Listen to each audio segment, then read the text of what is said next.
Plato, or at least Socrates, whose views Plato expressed, had an opinion about this, and the idea was that as the tempting option becomes closer in time, more available, more readily available, what happens is that you switch your judgment so that at the last second the student would always judge that really it's best to go to the party. Now, I myself don't think that happens, partly on the basis of personal experience, but also partly, there's this thing called experimental philosophy now, where instead of relying on our own personal intuitions about how things happen, we actually go out and do surveys of ordinary people. And of course, the ordinary people are usually undergraduates, but undergraduates are pretty ordinary, nice people, but, you know, just lay people. And one thing I did was a survey of, I think it was about 90 undergraduates. I did this recently. And I said, does this ever happen to you? You judge that it would be best to do a certain thing, and best from your own point of view too, not the point of view of your peers or parents or whatever. And then, still believing that you should do this thing, you do something else instead. Does it ever happen? And I had what's called a Likert scale. It goes from 1 to 7, and it was strongly disagree at one end. I mean, strongly agree at one end, at the 1, and strongly disagree at the 7. And the mean rating was, as I recall, 1.32. So almost all of them, you know, agreed that they do it sometime. Now, they could be wrong. You know, they could be fooling themselves.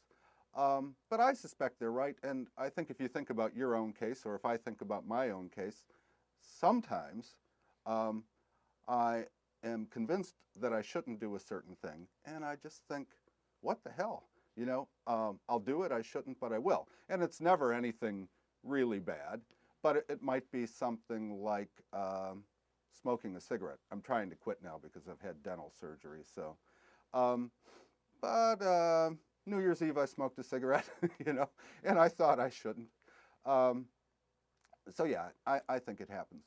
And why should we think it doesn't happen? Well, if we thought that what we're most strongly motivated to do always lines up with what we judge best, then since we think we always do what we're most strongly motivated to do, we would think that when we do it, we're judging it best. But there's just too much evidence against it. What might make self-deception seem impossible is a certain model of it, and it's the traditional model. And the model is a two-person intentional deception model. So if I'm going to deceive you into believing something, I've got to know that it's false and come up with a strategy for getting you to believe that it's true. And the normal strategy is lying, and then you trust me, let's say. So now, if you use that model for self-deception, then in the same head, you've got knowing what's true, the intention to get yourself to believe that it's false, and you've got some kind of strategy for doing it. Now that's very puzzling or paradoxical. How are you going to pull it off?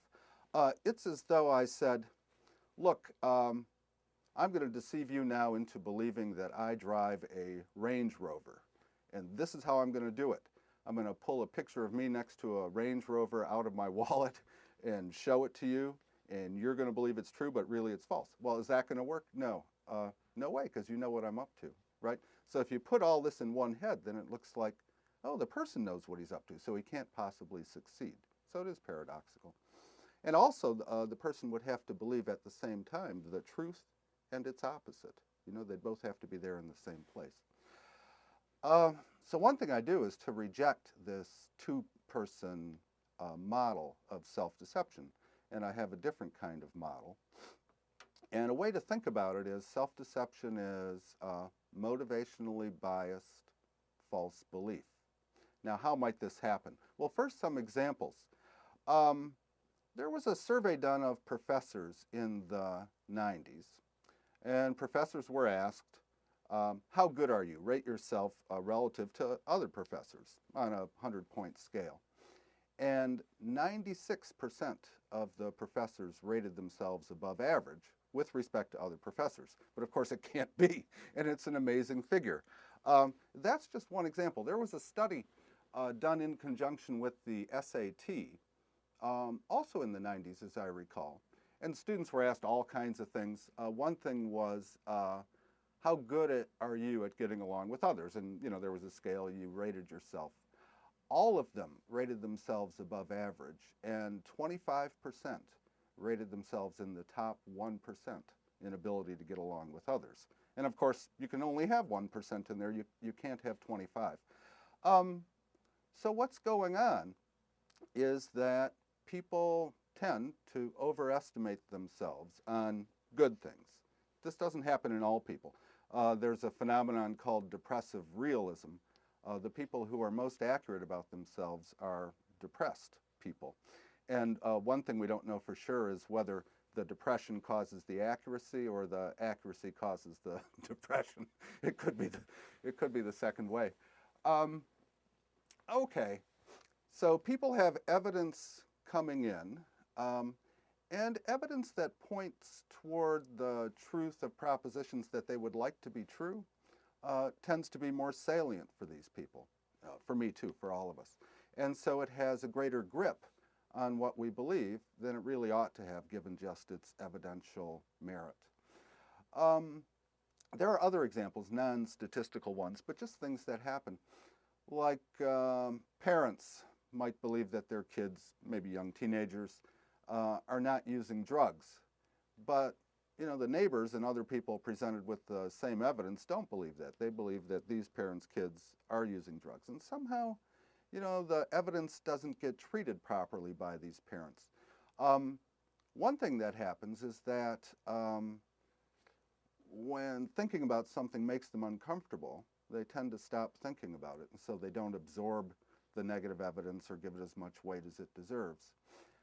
And when thinking about whether little Johnny is using drugs, images of innocent Johnny playing in the sandbox with his toy trucks might come to mind, and they absorb attention. And then what you're thinking is, oh, geez, a kid like this couldn't be using drugs.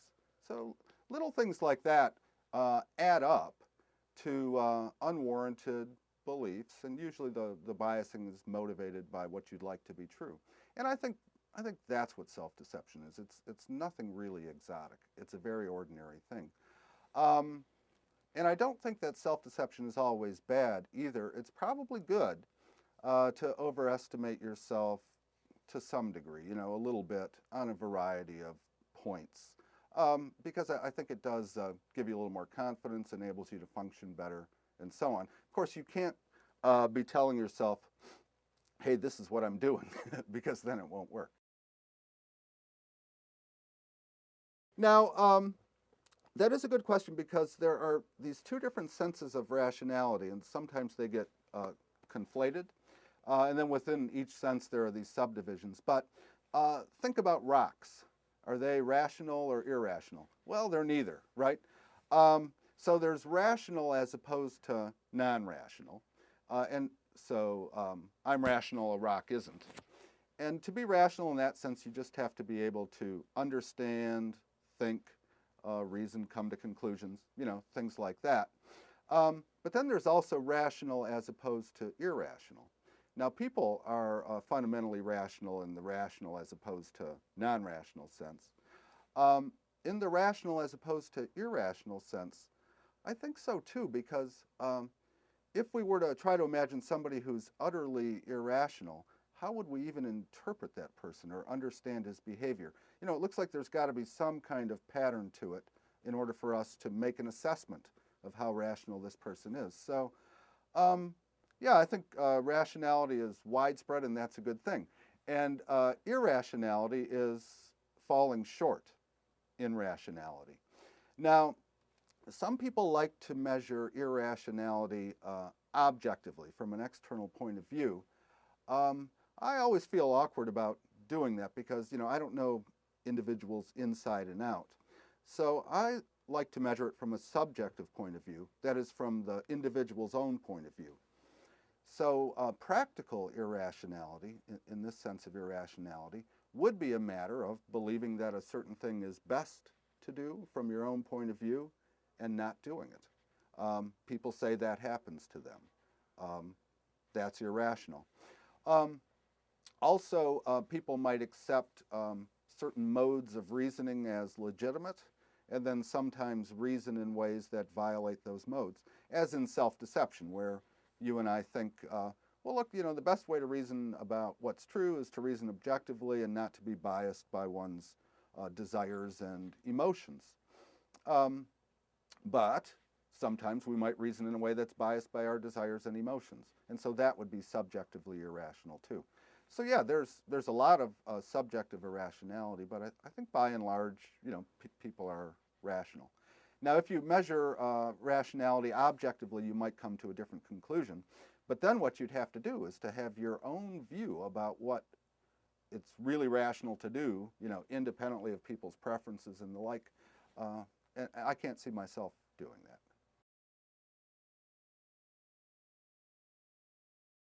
Yeah, I think it is related. Um, if it were just a game, and I guess buying and selling and so on could be seen as a kind of game. Um, if you know people's preferences and you know probabilities, then you can deduce what the right option is. And of course, ordinary folks aren't going to be exactly on the ball all the time in that connection. Um, um, yeah, so people will make unwise decisions, and sometimes they'll make radically unwise decisions. And often that happens because they're influenced by the salience of the evidence as opposed to its significance or import. I mean, here's an example. So why do car advertisers, instead of talking about all the properties of the cars, show really attractive people driving them and then really attractive people looking at the drivers? Well, because they figure, that attracts people's attention.